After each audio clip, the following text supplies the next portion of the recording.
Salam, hər birinizi xoş gördük. 2025 biologiya dim test topusu ikinci hissə hüceyrənin biokimyası, hüceyrənin qeyri-üzvi və üzvi tərkibi, biopolimerlər mövzusu üzrə testimizə qaldığımız yerdən davam edirik. Hidror sözünün mənası bilirik ki, su deməkdir. Fleo, sevirəm. Phobos, qorxu, nifrət. Zülalların monomerləri amin turşulardır. Amin turşulardan təşkil olunmuşdur. Burada biz bilirik ki, zülallar amin turşulardan təşkil olunub. Monosaharidlərdən təşkil olunmayıbdır. Bunların hamısı fikir verirsə monosahariddir, amma hemoqlobin isə amin turşulardan təşkil olunubdur. Nukleotidlərin DNT molekulunun bir zəncirində birləşməsi hansı rabitənin hesabına mümkün olurdu? Bilirik ki, bir rabitə hesabına birləşirdisə, əgər bir zəncirdə nukleotidlər, o da kovalent rabitə idi. 7-də düzgün cavabımız C variantı. Aşağıdakı amin turşulardan hansının tərkibində kükürt atomu var? Burada yalnız sisteinin tərkibində kükürt atomu var idi. Ribosomun translyasiya baş verən hissəsində eyni zamanda 6 nukleotid yerləşir. Ribosomun funksional mərkəzində eyni vaxtda neçə triplet yerləşə bilər? 6 nukleotid bilirsiniz ki, 3 nukleotid bir tripletdir. Ona görə də 6 nukleotiddə 2 tripletə uyğun gələcəkdir. Hüceyrənin müxtəlif funksiyaları yerinə yetirməsi üçün bilavasitə əsas enerji mənbəyi hüceyrədən danışırıqsa ATF-dir. Tərkibi karbon, hidrogen və oksigendən ibarət olan əsas enerji mənbəyi hesab edilən və 1 qramının tam parçalanması zamanı 17,6 kJ enerji ayrılan üzvü maddələr hansıdır, onu tapmalıyıq. Bilirik ki, 17,6 kJ enerji ayıran bir zülallar idi, bir də karbohidratlar idi. Burada da mənə azotun adını çəkmədiyinə görə mən avtomatik bilirəm ki, bu dediyi karbohidratlardır. Cavab D variantı. 13-ə baxaq. Zülalların dönər denaturasiyası zamanı hansı rabitələr saxlanılır? Əgər dönər denaturasiyadırsa, demək bunun birinci rabitəsi peptid rabitə, yəni saxlanılır ki, əvvəlki vəziyyətinə qayıda bilsin. ATF sintetazanın monomeri nədir? Sintetaza axırında aza görürüksə, bu deməli zülaldır, ona görə də monomeri amin turşudur. Göstərilən maddələrdən hansı zülaldır? Yenə də burada da həmin şey deyirik. Axırında aza gördüyümüz zülaldır, o da G variantı. DNT molekulunda adeninli nukleotidin miqdarı 20% təşkil edir. Qalan nukleotidlərin faizlə miqdarını tapın. Deməli, biz bilirik ki, DNT molekulunda adenin, timin, guanin, bir də sitazin nukleotidlər olur. Və bunlar da adeninlə timin həmişə bir-birinə bərabər olur. Guaninlə də sitazin, həm hidrogen rabitlərinə görə, həm də sayılarına görə bir-birinə bərabər olurlar. Deməli, əgər adenin deyirsə 20%-dir, onda mən bilirəm ki, o dəqiqə, demək, timin də 20%-dir. İkisi bir yerdə oldu 40%. Ümumi faizim də bilirik ki, 100%-dir. 100-dən 40-ı çıxaram, qalar bu ikisinə, yəni guaninlə sitazinə qalar 60%.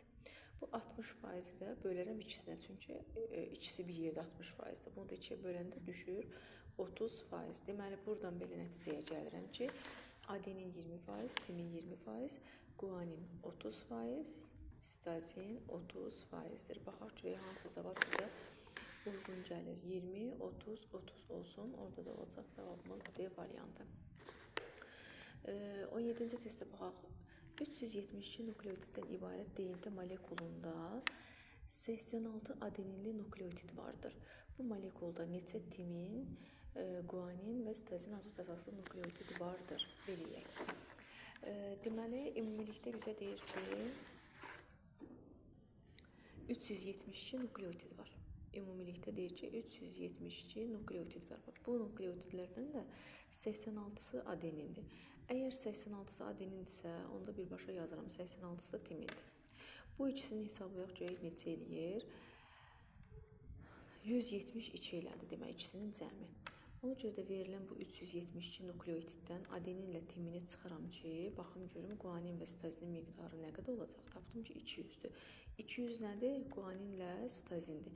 Mən indi bunları ayrı-ayrıqda tapmaqdan yana 200-ü bölürəm 2-yə, çünki 2 dənə nukleotid var, guanin, sitazin.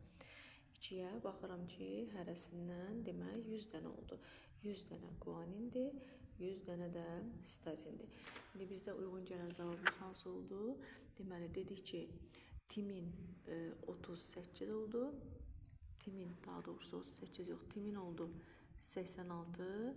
Guaninlə sitazin isə oldu 100. Ona da uyğun gələn cavabımız oldu Y variantı. 18-ə baxaq. DNT molekulu 24 min nukleotiddən təşkil olunub. Nukleotidlərin ümumi sayının 8 mini timinli nukleotidlərin payına düşdüyünü nəzərə alıb sitozin nukleotidlərinin sayını təyin edin. Deməli, ümumi nukleotid sayı bizə deyir ki, 24 mindir və bu 24 min nukleotiddən də 8 mini timindir. Əgər 8 mini timindirsə, onda 8 mini də adenindir. Bu ikisini cəmləyərəm, bu eləyər 16 min. Və ümumi nukleotid sayından adeninlə timinin sayını çıxaram ki, baxım görüm guaninlə sitozinin sayı nə qədər olar. 24 mindən də 16 mini çıxanda qalır geriyə 8 min. Bu 8 min nə oldu? Guanin və sitozinin sayı. İndi mən də ayrı-ayrılıqda bunları tapmalıyam. Ona görə də nə edirəm? Bu 8 mini bölürəm 2-yə. Niyə 2-yə böldüm? Çünki guanin sitozincisi bir yerdə sayı olaraq 2 dənədirlər. Bu da elədi 4 min. Deməli, bunun 4 mini guanindir, 4 mini də sitozindir. Burada indi qeyd eləyək. 4 min guanindir, 4 min də sitozindir. Testdə bizdən nə istəyirdi? Deyirdi ki, sitozin nukleotidlərinin sayını təyin edin. Sitozin nukleotidlərinin də sayını neçə tapdıq? 4000 tapdıq. Demək, 18-də düzgün cavabımız oldu B variantı. 19-da davam edək. Polimer birləşmələri müəyyən edin. Baxaq, deməli, A variantında nukleotidlərə çıxdıq, çünki onlar monomerdilər. B variantında yenə nukleotidlər, süd turşusu getdi. C variantında hamısı polimer birləşmələrdir. D variantında glikoza idi. Y variantında amin turşular. Demək, uyğun gələn variantımız oldu C variantı. 20-yə baxaq. Nukleotidin tərkibinə daxildir. Bir nukleotid hansılardan ibarətdir? Bir nukleotid azot əsasından, şəkərdən və fosfat turşusundan. Yəni, burada da şəkər yox, yazıb karbohidrat. Deməli, uyğun gələn cavabımız oldu B variantı. DNT molekulundakı pentozanın sayı bu molekuldakı hansı biləşmənin sayı ilə bərabər olur? Deməli, pentoza ilə fosfat turşusunun sayı həmişə bir-birinə bərabər olur. 21-də düzgün cavabımız oldu D variantı. 22-yə baxaq. Deyir ki, nukleotidlərin DNT və ya RNT-yə aid olmasını müəyyən etmək olar. Bilirik ki, DNT, RNT bir-birindən nəyinə görə fərqlənirdi? Karbohidratlarının quruluşuna görə. Birində dezoksiriboza idi, birində isə riboza idi. Ona görə də uyğun gələnimiz oldu C variantı. 23-ə baxaq. Hansı mülahizə yanlışdır? RNT-nin monomeri nukleotiddir. Düz dedi. DNT-nin monomeri nukleotiddir. Bəli, bu da düzgündür. Hər bir nukleotidin tərkibində karbohidrat var. Bəli, bu da düzdür. Hər bir nukleotid 4 azotlu əsasdan təşkil olunmuşdur. Xeyr, hər bir nukleotidin tərkibinə 1 azot əsası daxildir. Nuklein turşusunun bir nukleotidində 1 orta fosfat turşusu qalğana rast gəlinir. Bu da doğru fikirdir, amma D variantı səhv fikirdir. 24-ə baxaq. Nuklein turşusunun bir molekulunda ola bilər. Nuklein turşusunun bir molekulunda. Hansı nuklein turşusu olduğunu bilmirik, ona görə də cavablardan çıxardırıq. Dezoksiriboza ilə urasil bir yerdə ola bilməz. Bu DNT-dədir, bu da RNT-dədir. Riboza timin yenə ola bilməz. Riboza və urasil ola bilər, çünki hər ikisi RNT-nin tərkibinə daxildirlər. Latın mənşəli nukleus sözünün mənası nüvə demək idi. Biokimya elmi nəyi öyrənir? Baxın, kimya sözündən yadda saxlayın. Kimyəvi prosesləri öyrənir. Deməli, canlıların kimyəvi tərkibini və onlarda baş verən kimyəvi prosesləri öyrənir. 26-da düzgün cavabımız oldu B variantı. 27-yə baxaq. Deyir, iki fərqli zolal üçün verilənlərdən hansı mütləq fərqlidir? Peptid rabitlərin sayı eyni ola bilər. Amin turşunun növ sayı da ola bilər. Amin turşunun öz sayı da eyni ola bilər. Hətta yaranan molekulların, su molekulların sayı da eyni ola bilər.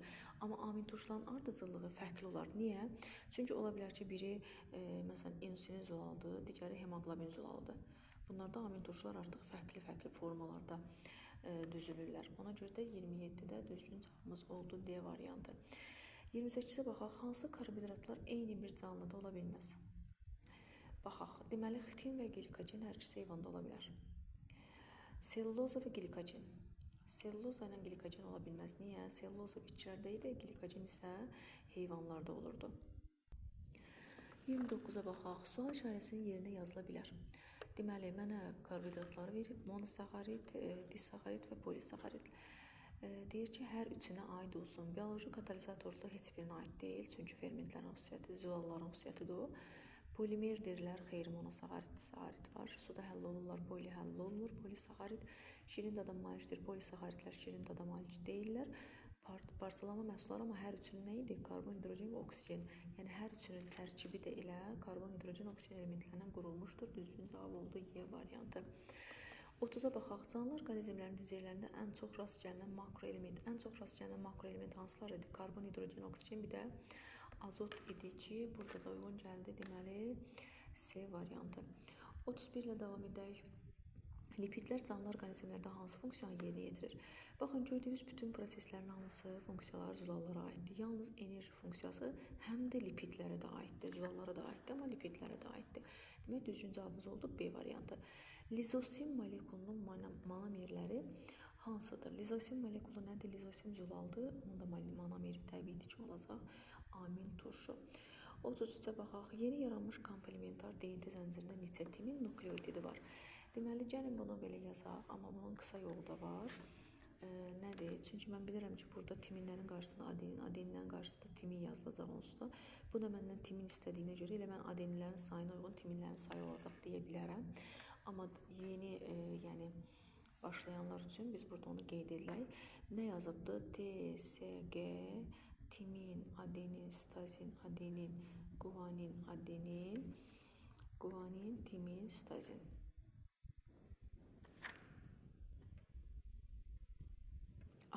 Bunların qarşısında demək, adenin, stazinin qarşısında guanin, guaninin qarşısında stazin. Məndən timin istəyibdir.